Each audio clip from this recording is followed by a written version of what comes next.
जिलापालଙ୍କ कार्यालय सम्मुखरे 12 घंटिया धारणा देले ओडिशा राज्य बेसरकारी अध्यापक संघ। सूचना अनुसार राज्य सभापति निर्देश क्रमे गंजाम जिला संघ पक्षरु एही 12 घंटिया धारणा दिया एने मुख्यमंत्री उद्देश्य अतिरिक्त जिलापालଙ୍କୁ दाबीपत्र प्रदान करा जायछि। पूर्व सरकार बारंबार प्रतिश्रुति दे प्रतारणा करिसेंति। वर्तमान सरकार मध्य एक वर्ष व्यापी प्रतारित करि चलछंति बोली सेमाने कहिबा सहित सेमानंको सेमानंको न्याय्य दाबी प्रदान करिबा पई दाबी करिसेंति। सरकार शिक्षा और शिक्षक मारणा नीति को लोकलोचन को आनिबा निमंते संघ प्रयास जारी रखिछि।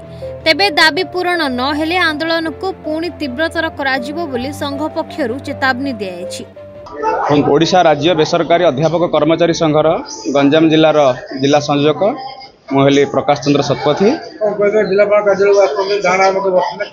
आमर बहुत दिन दाबी 2008 रु 2018 मसीहा पर्यंत अपॉइंटेड समस्त अध्यापक कर्मचारी एकमात्र आमर दाबी होछि अनुदान दाबी। पूर्व सरकार आम बहुत चेष्टा करिछु।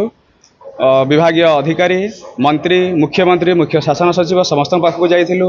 वर्तमान सरकार आम सरकार लोक सरकार डिंब पिटुवा सरकार पाखे मध्य तांकर अभियोग प्रकोष्ठ 11 थर अभियोग प्रकोष्ठ 10 थर रु अधिक आम जाकर उपस्थित रहीछु। से समान प्रतिश्रुति से समान कथा मुख्यमंत्री कहते समस्त आम दाबी पूरण करूँ। से समान कथा आम यही पहुँचु आम शिक्षा मंत्री पाखे सी कहते आमर दाबी पूरण करने।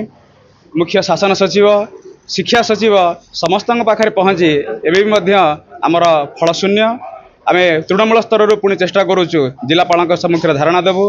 पुणी राज्य स्तर को जीवु। सरकार जो पर्यंत आमर दाबी पूरण न कर बहुत दिन दाबी आम न्याय्य दाबी खूब कम दरमारे 2000 5000 7000 टंका दरमारे जोटा कि गोटे अणकुशली श्रमिकर गोटे दिन मजूरी ठारू आमर दरमा कम। आम सरकार पाखे दाबी रखुचु ताको आमर वर्धित करने बेसरकारी अध्यापक मानकर अनुदान दाबी देवाई। छत्रपुर जितेंद्र नायक रिपोर्ट न्यूज़ 8 ओडिया।